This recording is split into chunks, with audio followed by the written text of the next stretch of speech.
হুশে নিম্নচাপ, অঝরে হচ্ছে বৃষ্টি, ভারী থেকে অতি ভারী বৃষ্টি জেলায় জেলায়। আমাদের দুই প্রতিনিধি এই মুহূর্তে আমাদের সঙ্গে রয়েছেন। টবিন রোড থেকে আবির দত্ত এবং অন্যদিকে যাদবপুর থেকে রয়েছেন আমাদের প্রতিনিধি হিন্দোল দে। আমি প্রথমেই আবিরের কাছে চলে যাব। আবির, এই জল যন্ত্রণা এই মুহূর্তে কতটা সমস্যায় ফেলছে নিত্যযাত্রীদের? দেখো, কখনো রাতভর বেশ কিছু জায়গাতে টানা বৃষ্টি, কোনো জায়গাতে বিক্ষিপ্তভাবে বৃষ্টি, কিন্তু যেখানে আমরা দাঁড়িয়ে রয়েছি বিটি রোডের ঠিক ওপরে, এবং প্রবীর দে আমার ক্যামেরা পার্সন দেখাচ্ছে ছবিটা, যে বিটি রোডের ওপরে ছবিটা দেখলে মনে হচ্ছে না যে এটা একটি রাস্তা।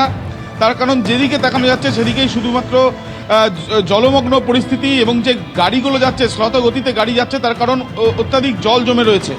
তাৎপর্যপূর্ণ বিষয় হচ্ছে যে শুধুমাত্র যে রাস্তায় জল জমে রয়েছে এমনটা নয়, যে রাস্তা নর্থ বাউন্ড অর্থাৎ শ্যামবাজারের দিক থেকে ডানলপের দিকে যায় সেই রাস্তার জলের শুধুমাত্র যেখানে আমরা দাঁড়িয়ে আছি এই টবিন রোড বা ঘোষপাড়ায় নয়, আরও বিভিন্ন জায়গাতে বিক্ষিপ্তভাবে জল জমে রয়েছে।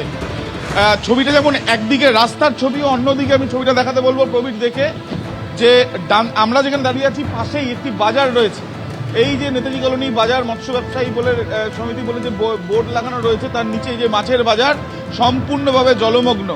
বাজারের অধিকাংশ দোকানও কিন্তু বন্ধ, এবং একদিকে যে গাড়ি যাচ্ছে সেই গাড়িগুলো কিভাবে দেখা যাচ্ছে যে জলের মধ্যে দিয়ে যাচ্ছে, অন্যদিকে যে বাস স্ট্যান্ডে যে সাধারণ মানুষের ভিড় সেটাও যথেষ্টই দেখা যাচ্ছে। তার কারণ বাসের সংখ্যাও অপেক্ষাকৃত কম, এবং গাড়ি ট্যাক্সি থেকে আরম্ভ করে অন্যান্য কিন্তু গাড়ি যেগুলো যায় বিভিন্ন জায়গায়, অফিস যাত্রীরা যেই যানবাহন ব্যবহার করে তারা তাদের গন্তব্যে পৌঁছন, সেই গাড়ির সংখ্যাও কিন্তু কম। যদিও যত সময় গড়াবে তত বাড়বে, কিন্তু টানা বৃষ্টিতে এই যে জলমগ্ন পরিস্থিতি, তাতে কিন্তু জলযন্ত্রণা একেবারে সামনাসামনি এসছে। এবার পিছনের ছবিটা দেখাতে বলবো প্রবীর দেখে, যেখানে আমরা রয়েছি সেখান থেকে দেখা যাচ্ছে টবিন রোডের মোড়ে স্কুলের বাস যাচ্ছে, সেগুলো স্লতগতি, এবং তার সঙ্গে সঙ্গে ফুটপাতের কিছু অংশ যেখানে দাঁড়ানোর মতন জায়গা রয়েছে বা সেখানে জল কিছুটা নেমেছে বলে সেই জায়গাতে মানুষ চলাফেরা করতে পারছেন, কিন্তু রাস্তা বা বাজার সেগুলো সম্পূর্ণভাবে জলমগ্ন। একদমই অফিস টাইমে এরকম চূড়ান্ত জল যন্ত্রণা, চূড়ান্ত দুর্ভোগে পড়েছেন কিন্তু নিত্যযাত্রীরা। উত্তর কলকাতার ছবি আপনাদের দেখালাম, আবির তুমি আমাদের সঙ্গে থাকো। এবার দক্ষিণ কলকাতার ছবি আপনাদের দেখাবো। হিন্দোল দে রয়েছেন গড়ফা সাপুইপাড়া থেকে। হিন্দোল, তুমি যেখানে রয়েছো সেখানে ঠিক কিরকম ছবি?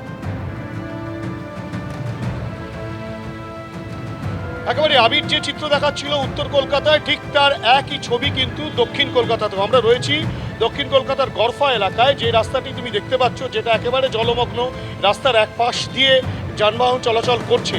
এই রাস্তাটি হলো যেটা ইএম বাইপাসের দিক থেকে যাদবপুর থানার দিকে যাচ্ছে, অর্থাৎ কিনা আনোয়ার শাহ কানেক্টরের এই যে রাস্তা, এই রাস্তার কিন্তু একাংশ, অর্থাৎ কিনা যেটা ইএম বাইপাসের দিক থেকে যাদবপুর থানার দিকে যায়, সেই রাস্তাটা কিন্তু সম্পূর্ণ জলমগ্ন। বিশেষত হালতুর যে মোড়, হালতুর অর্থাৎ সাপুইপাড়ার যে মোড়, সেই সাপুইপাড়া মোড় থেকে একেবারে যাদবপুর রেল ব্রিজ পর্যন্ত কিন্তু এই জল জমে রয়েছে, এবং জল কোথাও হাঁটু সমান, কোথাও বা তার থেকেও বেশি জল জমে রয়েছে। আমরা সরাসরি কথা বলবো এখানকার এক বাসিন্দার সঙ্গে। কি পরিস্থিতি রয়েছে? আপনার তো এখানে ব্যবসাও রয়েছে।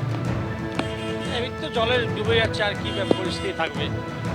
রাস্তা কি সম্পূর্ণটাই জলে? সম্পূর্ণ জলে পুরো একদম সাপুইপাড়া মোড় থেকে একদম শহীদনগর পর্যন্ত, ব্রিজ পর্যন্ত পুরো একদম জলে ডুবে আছে। সুতরাং জলে ডুবে রয়েছে পুরো রাস্তা, তেমনটাই কিন্তু এখানকার বাসিন্দারাও বলছেন। একজন পথচারী তিনি রীতিমতো জল ভেঙে কিন্তু এগিয়ে আসছেন, তার সাথে একবার কথা বলবো। দিদি, কি পরিস্থিতি? কোথা থেকে জল পাড়িয়ে আসছেন? কতটা জল? জল কতটা জল ছিল? হাঁটুর সমস্যার মধ্যে পড়ছে।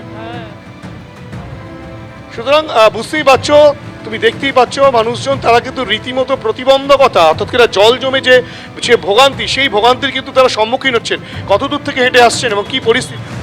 যাদবপুর থেকে জল জমেছে প্রচণ্ড। যাদবপুরের মুখ থেকে ব্রিজটা শেষ হয়েছে, এত ম্যানহোল ওখানে খুলে গেছে। কালকে রাত্রি অফিস থেকে, আমি অ্যাক্সিস ব্যাংকের এমপ্লয়ি, আমি যখন বাড়ি যাচ্ছিলাম এখানে এক কোমর করে জল, মানে কোমর সমান জল হয়েছে, এতটা করে জল, মানে আমি ডুবে গেছি। মানে এখন তো আগে কমেছে, ম্যানহোলের মুখ খোলা, পুরো উপরে জল বেরোচ্ছে, বাস নেই, অটো নেই, কিছু নেই, এই অবস্থা এখন। আপনার নামটা?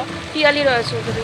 সুতরাং বুঝতেই পারছো যে একেবারে স্পষ্ট যে রীতিমতো সমস্যায় পড়তে হচ্ছে সাধারণ মানুষকে। পথচারীরা একেবারে পথে বেরিয়ে বিপদের মুখে পড়েছেন। অনেক ধন্যবাদ দুজনকে।